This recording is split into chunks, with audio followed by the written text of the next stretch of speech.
Hello vinyl community, this is Sean with another video, and for this video I'm going to be showing new additions to my collection. These were all obtained a week ago today at the St. Augustine record show. My first record show I've ever been to, believe it or not. I started my physical media collection in 2020 after having lost my albums over the years, and did a lot of streaming, a lot of iTunes and stuff like that digitally, and just got sick of that. So I've never been to a record show, which is so it was a very great experience. Me and my son departed early in the morning on Sunday, and my daughter, my son's name is Josh, and my daughter met us in St. Augustine at the record show. She has about probably a 35-minute drive from her house, so it was a lot shorter for her. So I think everybody had a good time. I certainly did, but I spent too much money. But in a future video, I'm going to see if I can get my daughter and son together and they could show what they purchased. My son and daughter were inspired by me, I think, because of my passion for vinyl records. They just got their first Christmas. We helped pay for it for them, but as gifts. But they just started their vinyl music journey December, so they're 10 months into their journey in collecting music physically on vinyl, so I guess I'm to blame for that. But anyway, I'll get started with this. For this video, I've got a total of I guess 18 albums. I spent way too much money, like I say, but 8 UK, 7 US, 1 Canadian, 2 Irish. The most I spent on a record was $23, and so overall, I feel like I could have spent more, but I'm happy with the pickup. So not a weak one in the bunch as far as I'm concerned. Not one where I think, I wish I would have bought something else instead. Although I did see a lot of albums that were pricey that I would, like Pink Floyd. I was inches away from picking up another Pink Floyd album, but it was $35, so shied away from that. And then Cranberries as well. Really one of those Cranberry records. I saw like 3 that, but they go for a high price, $35 to $40, but they're worth it. But I decided to go. There's so many holes in my collection that I'm filling at least a little bit with these cheaper records. So without further ado, I'll go ahead and get started. These are in no particular order, just the order I placed the notes in. Kind of, I've been listening. I didn't want to do a video last week because I wanted to listen to them and see how the quality of the albums were. With the exception of one, I listened to all these records, and I'll tell you which one I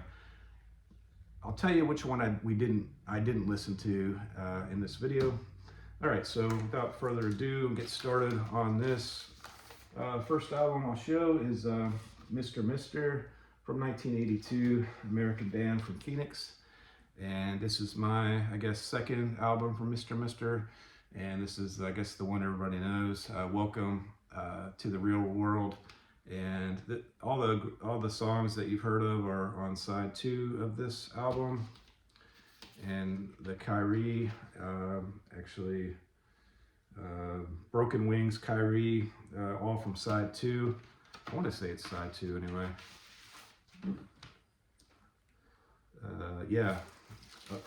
I got confused there because the back cover says they're on side 1, so I don't know what that's about. But it's on the RCA label. And honestly, listening to this, the best songs are by far the Kyrie, Broken Wings, Welcome to the Real World. The title track is very good. Out of all the records that I've listened to, this one maybe not be as good as the others, but really happy to receive this. Richard Page, lead singer, is a great guy. Lead vocals and bass. Steve Ferris, guitar. Pat. So that's the first one. Mr. Mr. Welcome to the Real World. And the next album is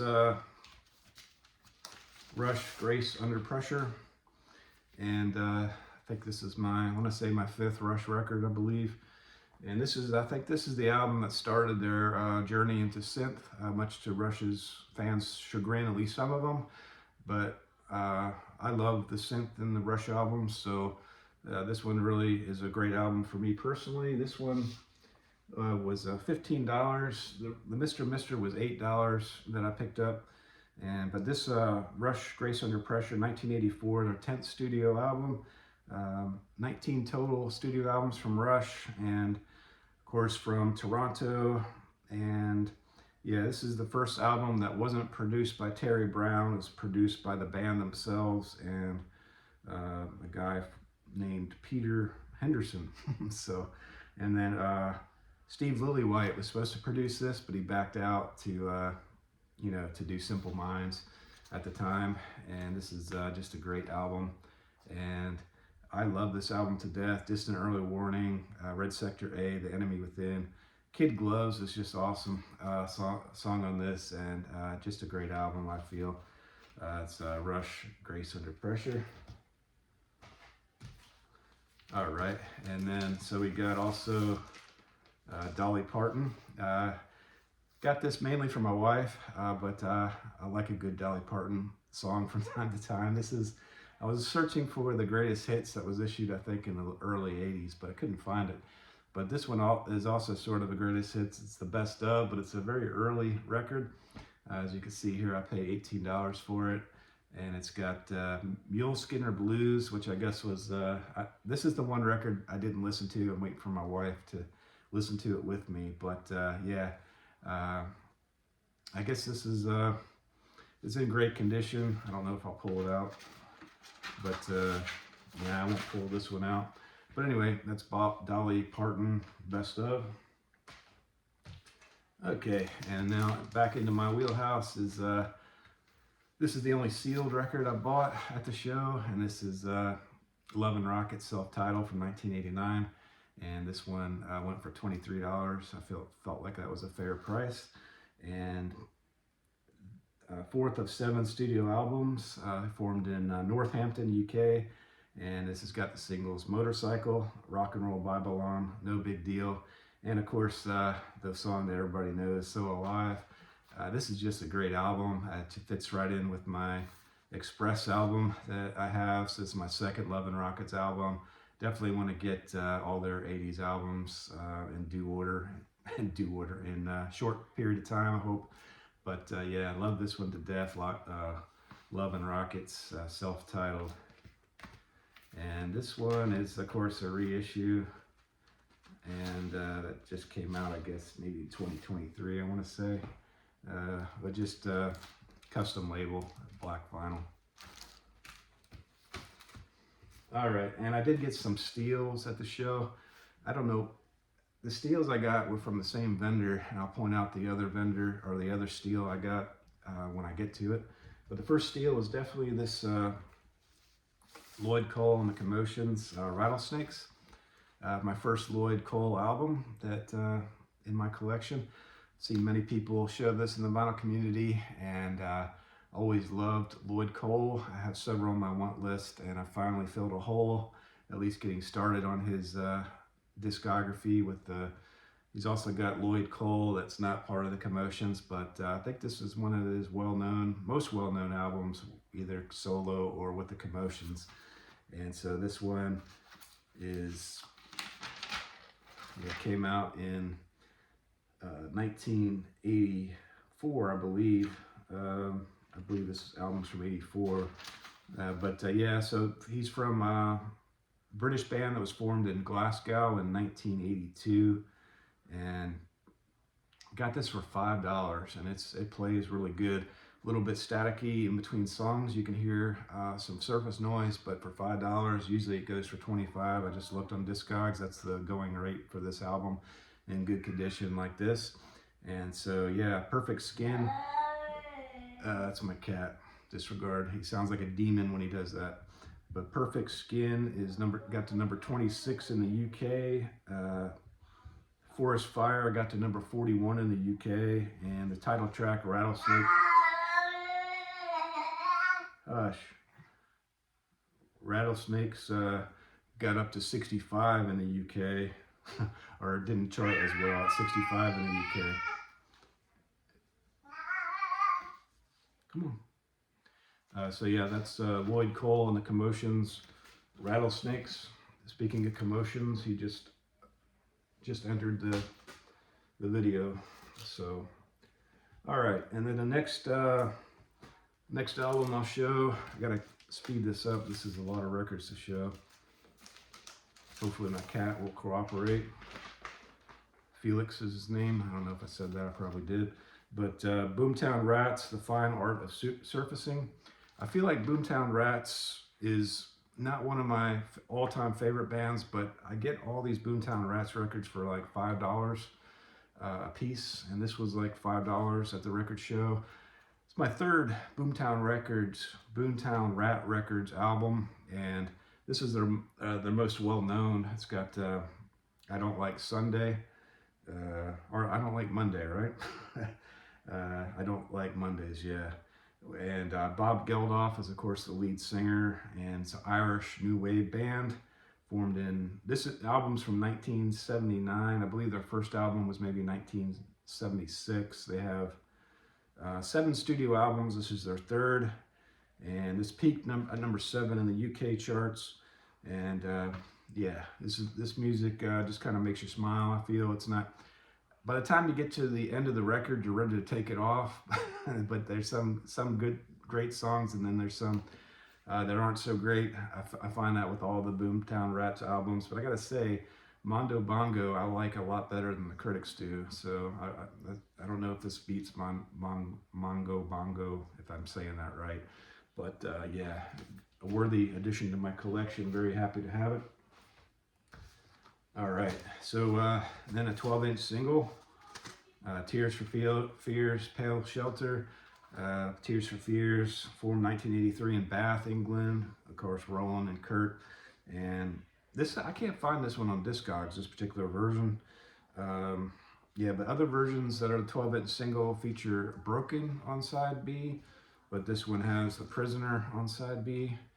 So really happy to get this. I paid like $5 for this as well, just cheap. I'm assuming it just the jacket. I'm guessing this goes into a sleeve that's missing, although I don't collect many 12-inch singles, but I assume that to be the case.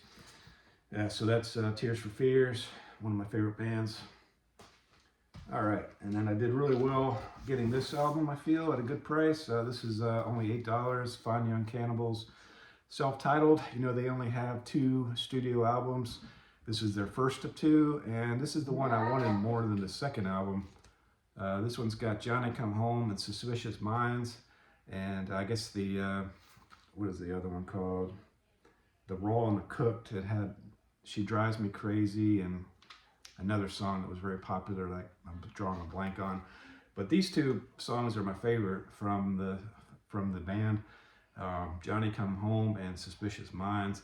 But I feel like this whole album is really good. I don't think there's any filler with this. It's just a solid album, and for the price, you can't beat it. You know, it's minty on the vinyl and also on the cover, of course. And yeah, so that's Fine Young Cannibals, and Roland Gift is the name of the lead singer, and he's also an actor. So, but after 2 albums, solid, I guess, really successful albums, it's a shame that they split up. Andy Cox and David Steele, formerly of the English Beat, are in this band. And the movie Tin Men, they were the house band in the movie Tin Men, in that movie, which I remember seeing back in the day, but for the life of me, I gotta rewatch it, I suppose. All right, and the next one I'll show is Spandau Ballet. And so this one is 1984. And yeah, Spandau Ballet also formed in the UK, in London. And yeah, successful new romantic era band, British pop, new wave, is Spandau Ballet. And this one didn't get rated good by the critics, but I did some research. Fans of the band place this pretty high. It got ridiculed, saying it was, I guess, True Part 2. You know, they just stuck it, that was the same album as I guess, the True album that came before it, where it was wildly successful, and they just didn't really venture outside of that too much. I don't have the album True. I want to say, is the album named True? I could be wrong on that, but it's the album with the song True. So, but this one was kind of mocked a little bit by the critics. But in my view, it's a really great album for me. Only When You Leave is a song that everybody knows from this one, or fans of the band anyway. Definitely synth pop in every aspect. And but it's got some really good songs. With the Pride on side 2, it's just tremendous. And then another single on this is Round and Round, which I really like. But the song's Highly Strung and I'll Fly for You on side A. I think one of the two was a single, not quite as good. So it's not the best of the albums certainly that I got last week, but yeah, it's a good album. And happy to receive Spandau Ballet Parade. All right, and the next one I'll show is Bruce Springsteen, Tunnel of Love. Of course, from New Jersey, and I think this is his 1984. And Bruce, freaking 76 years old right now, so that's amazing. He's got 21 albums. Born in Long Beach, New Jersey, and Long Branch, I apologize, New Jersey. I got this for $10 and feel a very good price. The play is great. It's in good shape. And E Street Band really wasn't involved in this. This is mainly Bruce solo record. And yeah, so he was divorcing an actress, Julianne Phillips at the time. And it's all mid-tempo ballads. And Village Voice says, showed Springsteen's, I can't read my own writing, ability, decency and ability for self-examination. And I thought that was a pretty good description. I went ahead and wrote it down. I thought that was really good. But yeah, all the songs on this one are also on side 2. And Tunnel of Love, Brilliant Disguise, One Step Up. Those are the well-known songs and just great songs. Only spun this once, and I'm gonna definitely spin this again, maybe tonight. But I love this album. Considered maybe one of his top 5 albums in a lot of people's estimation. Top 10, definitely in the top tier, I feel. Yeah, so that's Bruce Springsteen, Tunnel of Love. All right, and then Julian Cope. So my son and I were alternating 3 songs each on a long drive up and a long drive back. So after I got back from the record show, I was like, I'm gonna hear Julian Cope, I'm gonna stream it. And first 3 songs, I was like, this is not the Julian Cope I was expecting. And yeah, so it got to song 3, and that's when this is the Julian Cope I expected, because that was when they played Charlotte Ann. But yeah, this is 1988's album called My Nation Underground. And yeah, so this one Julian Cope said was his least favorite record that he ever made. He has 39 studio albums. I just was shocked to hear that. Of course, I know him from the Teardrop Explodes. I just read about him when I was doing Echo and the Bunnymen video. He was in a group with Ian McCaw with Shallow Madness. But yeah, no idea he had 39 studio albums. And most of them are on his own label, Head Heritage label. So definitely some Julian Cope to explore for sure. I'm not sure how many you can stream, but I plan on checking that out. But this is his 4th studio album in 1988. Cope said it was an artistic misstep, did not enjoy this album, did not feel that it represented him at the least bit as an artist. And he said, Charlotte Ann's a good song, but one good song is not enough. And it says, if anyone thinks this is halfway decent, I'm pleased. I was trying on this album. It was blasting my mind apart. That's what he said. So yeah, I played the first 2 songs. I guess the 3rd song was Charlotte Ann. I was like, I don't know if I like this. And then I played the rest of side 1, and I didn't. But side 2 is really good. I played side 2 when I just today before making this video, and it's really good, I feel. I guess I'm one of the ones that think this is halfway decent. So there you go. It's Julian Cope, My Nation Underground, my first Julian Cope album. Paid $8 for it, so I felt like that was a good deal. All right, and so the next album I'll show is Yaz, and this is $5. This is my second steal of the show. You can't get this one or OG like this for, I think it goes over $20. I didn't price this one, but been looking at buying this album for a long time, and that's my recollection of how much they normally go for. So this one is Upstairs at Eric, a band from Basildon, Essex, UK, 1981. This is the year it was made. Vince Clarke on keyboards, Alison Moyet as the two band members. And of course, Vince Clarke was with Erasure, and before that, before Yaz, he was the drummer for Depeche Mode. And Alison Moyet, mainly solo albums after this, but she was in a band called the Vandals, which I didn't know, which I plan to research that. But yeah, so this is the first of only 2 studio albums, 1982. The name of the album was You and Me, actually 1983, You and Me Both was the second album, which I have no clue about. I know this is the one that's, I guess, legendary in the synth pop discussion when you talk about 80s synth pop. And Yaz is the U.S. name. Yazoo is where everywhere else it's named. There was a band in the U.S. called Yazoo, so they had to change their name to Yaz in the U.S. market. And Matt Mitchell from Paste Magazine said one of the most important synth rock bands of the subgenre. So there you go. Yaz, thrilled to get this one, $5, just a steal on the Sire label. All right, one of the most underrated 80s bands of all time, and that's Translator. This is a compilation. It's a retrospect. This was $8. This thing, I don't think has ever been played.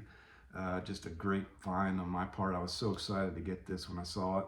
I immediately picked it up. It wasn't even a thought process if I'd get this or not.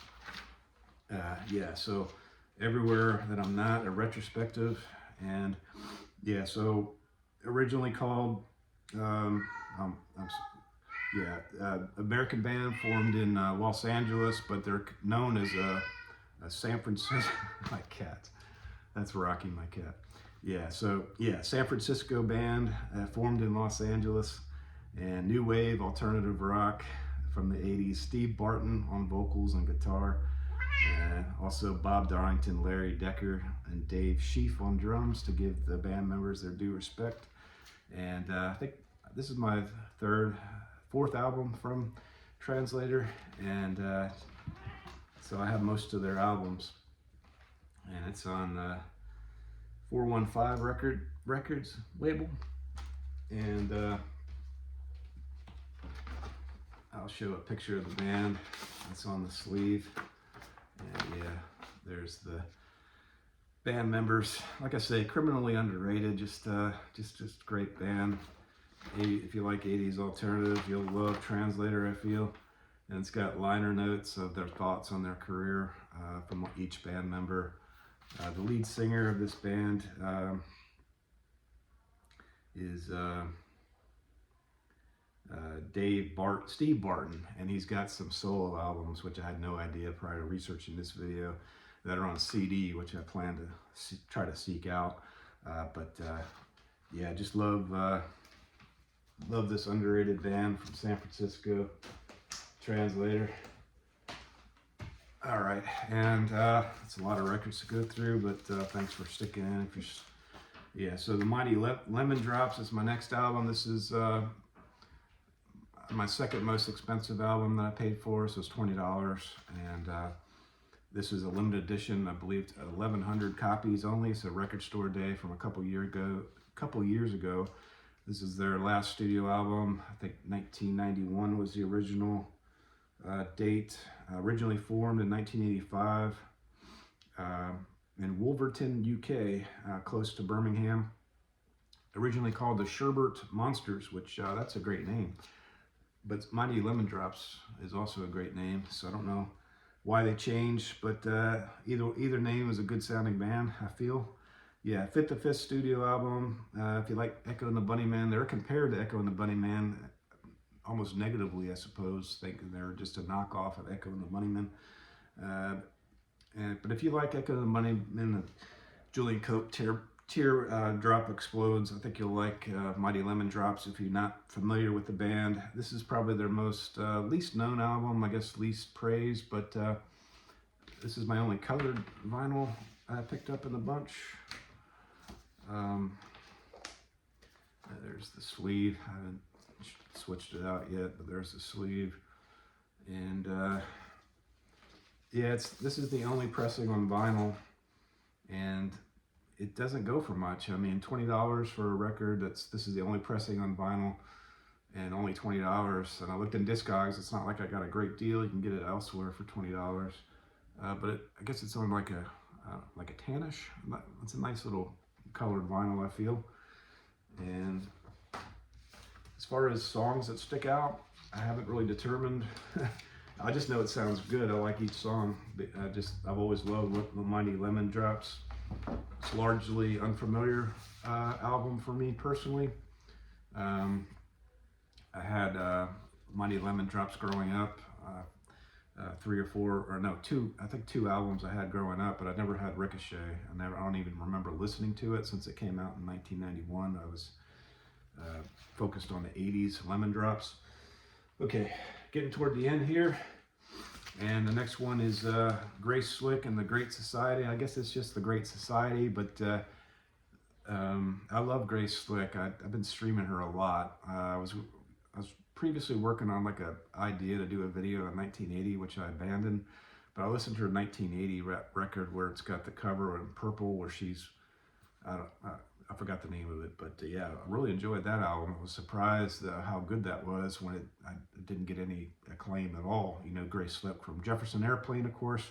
She's got that great voice, White Rabbit. But speaking of White Rabbit, it also has White Rabbit on the Great Society as well. I don't know the connection between Great Society and Jefferson Airplane. I just don't, but I plan on researching it. But this one's got some wicked liner notes on it, for sure. That I've read a bunch of it. It's kind of what you'd expect from the psychedelic mushroom era, I guess, of during the time. Yeah, but this was $10 for a double LP, and that's about what it goes for. I thought I might have got a steal, but yeah, it's really good. Actually, I've only listened to the first album. I didn't listen to the second album yet from this, but very pleased to pick up Grace Slick and the Great Society, as it's called, collector's item. Did I say it's their first 2 studio albums? I want to say it's their only 2 studio albums that they've made, all compiled on this collector's edition. I guess that's a good name for it. All right, last 2, and one, of course, U2 live under a blood red sky. And everybody know, people that watch my channel know I'm a U2 fan. They might be surprised I didn't have this in my collection, but it's because out of all U2 albums, I think I might have listened to this over and over, the most. It's just I overplayed this record so much that I just couldn't hear it anymore for a while. But it's got Gloria, 11 O'Clock TikTok, I Will Follow, Sunday Bloody Sunday, a great version of Sunday Bloody Sunday, 40, New Year's Day, and Electrico. New Year's Day, of course, the lyric is Under a Blood Red Sky from New Year's Day. And I thought this was recorded 100% in Red Rocks in Colorado, but I was surprised to learn that it's actually from Red Rocks, Colorado, and then also in Boston. It was recorded, some in Boston, and also in Germany. So yeah, it's surprising to me that this wasn't all in Colorado.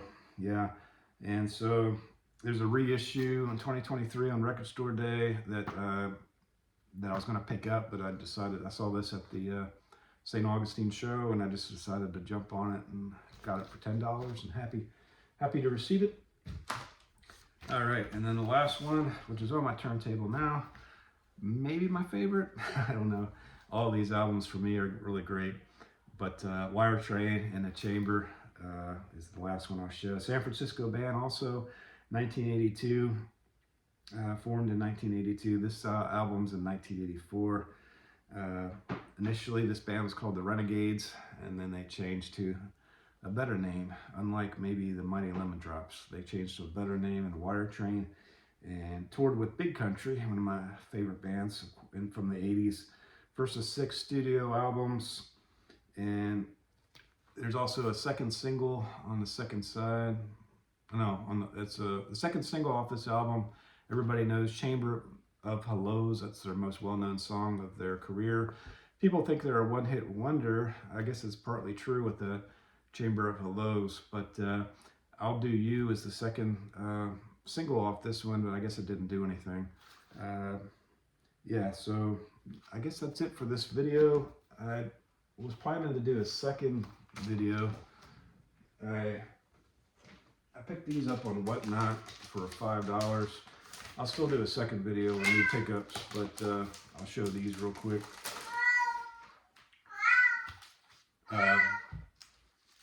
$5 each record for these. So I'm thrilled to get, this one's called Dolls, Good Luck with Whatever. The nice gatefold. And my first experience with Dolls. I think their earlier stuff is more highly regarded, but for $5 you can't beat that, of course.